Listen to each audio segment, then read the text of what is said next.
Doctor साहब की दवाई नहीं तो दुआ है, वही अमृत है। डॉक्टर साहब के यहाँ आने के बाद पूर्ण संतुष्ट हूँ। डॉक्टर मेरा परामर्श शुल्क जो 300 रुपये हुआ करता था वो मैंने कुछ दिन पहले ही 200 रुपये रखा हुआ है।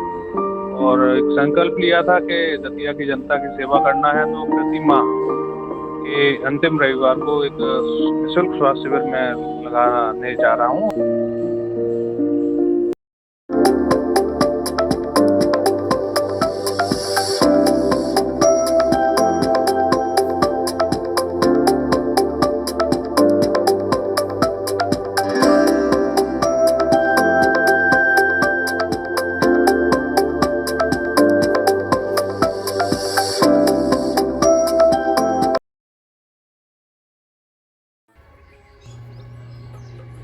मैं एक बार फिर आपका स्वागत करता हूं हमारे खास कार्यक्रम में, जिसके अंतर्गत हम दतिया के विभिन्न मंदिरों का भ्रमण करते हैं। आज हम आ पहुंचे हैं परशुराम के हनुमान जी के मंदिर में। अब परशुराम के हनुमान जी का मंदिर, इसका नाम कैसे पड़ा, ये तो किंवदंतियां हैं, बहुत सारी कहानियां हैं। लेकिन कभी यहाँ पर एक दरवाजा हुआ करता था जिस पर ऊपर लिखा रहता था परशुराम के हनुमान, और 3 बंदर वहाँ पर रहते थे। एक बंदर जो है वो ध्वजा पकड़े रहता था और 2 बंदर जो है वो आसपास रहते थे। तो उनमें से दरवाजे का हम अवशेष तो देख सकते हैं कि यहाँ वो दरवाजा हुआ करता था। अब आगे मंदिर की क्या स्थिति है और यहाँ से लोगों की क्या मान्यता है, और हम लोग आ चुके हैं मंदिर प्रांगण के अंदर। और एक बहुत बड़ा प्रांगण है, लगभग आप ये मान के चलें कि 30 बीघा में पूरा मंदिर है। और ये जो भव्य मंदिर है भगवान हनुमान जी का, जो परशुराम के हनुमान बोलते हैं, हम आपको उनके दर्शन कराते हैं। सबसे पहले हमारे साथ ये भव्य विग्रह भगवान हनुमान जी का है, और यहाँ पर 24 घंटे रामधुन बजती रहती है। भगवान की सेवा में यहाँ पर विधवा परिवार रहता है। ऐसा कहते हैं कि एक संत थे जो करीब 250 वर्ष पहले दतिया आए, उनका नाम परशुराम दास था, और वो अपने साथ ये विग्रह लेके आए। उनके साथ उनके शिष्य भी थे, और उन्होंने यहाँ पर तालाब देखा और पानी की व्यवस्थाएं देखी, बहुत अच्छा रमणीक स्थल देखा, और यहाँ पर उन्होंने ये विग्रह स्थापित किया। इसके बाद फिर ये विग्रह यहाँ से उठा नहीं, और इस तरह से भगवान परशुराम के हनुमान जी की स्थापना हुई। और इसीलिए हनुमान जी को परशुराम के हनुमान बोलते हैं, क्योंकि संत परशुराम दास जी के नाम से इन्हें जाना जाता है। और लगभग 150 वर्षों से यहाँ पर विधवा परिवार जो है वो भगवान की सेवा में है, हनुमान जी की सेवा करता है। इस मंदिर के साथ में और भी बहुत सारे चीज़ें जो है वो मैं आपको बताऊंगा। सामने ही तालाब है। तालाब जो है वो करण सागर के नाम से जिसको जाना जाता है। हम बाहर उसी प्रांगण में चल रहे हैं। करण सागर जो दतिया के राजा थे महाराज शुभकर्ण, तो महाराज शुभकर्ण के नाम से ये करण सागर है, और महाराज शुभकर्ण ने ही ये तालाब बनवाया था। जो ये करण सागर तालाब है, ये दतिया को पानी की समस्या से निजात दिलाता रहता है।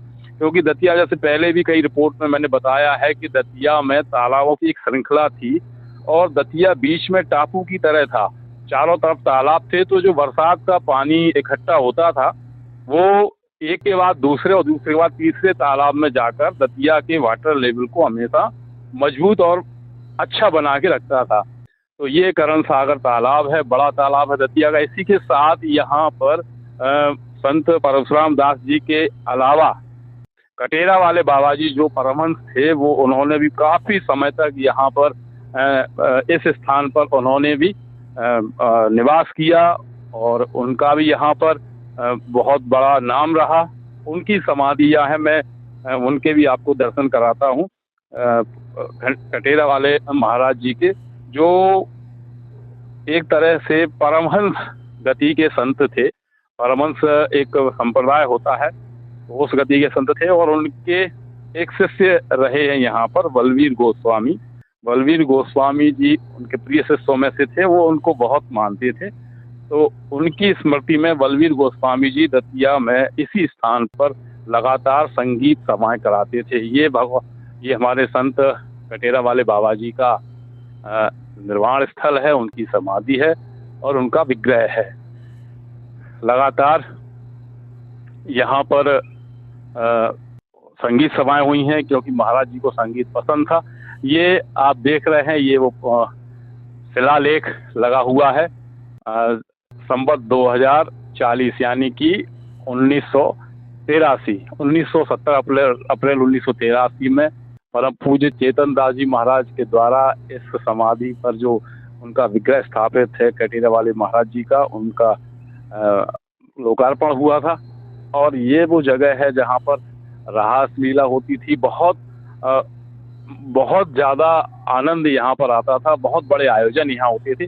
लेकिन क्या है कि तालाबों पर कब्जे की नियत और ऐसे रमणीक स्थलों पर जो कब्जे की नियत और इंच इंच जमीन को अपने स्वार्थ के लिए कब्जाने की जो प्रवृत्ति बढ़ती जा रही है, उससे ये ऐसे रमणीक स्थल भी जो किसी भी नगर के, किसी भी शहर की सबसे बड़ी पूंजी होनी चाहिए, वो कहीं ना कहीं अब संकट में है।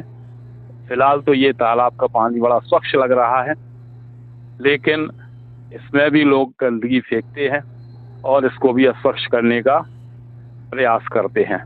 सबसे बड़ी पूंजी हमारे शहर की, हमारे नगर की ऐसे ही तालाब, ऐसे ही वृक्ष और ऐसे ही मंदिर हैं। इनको बचाना बहुत आवश्यक है। यह हमारा कर्तव्य भी है और हमें इसको निभाना भी चाहिए। बहुत बहुत धन्यवाद।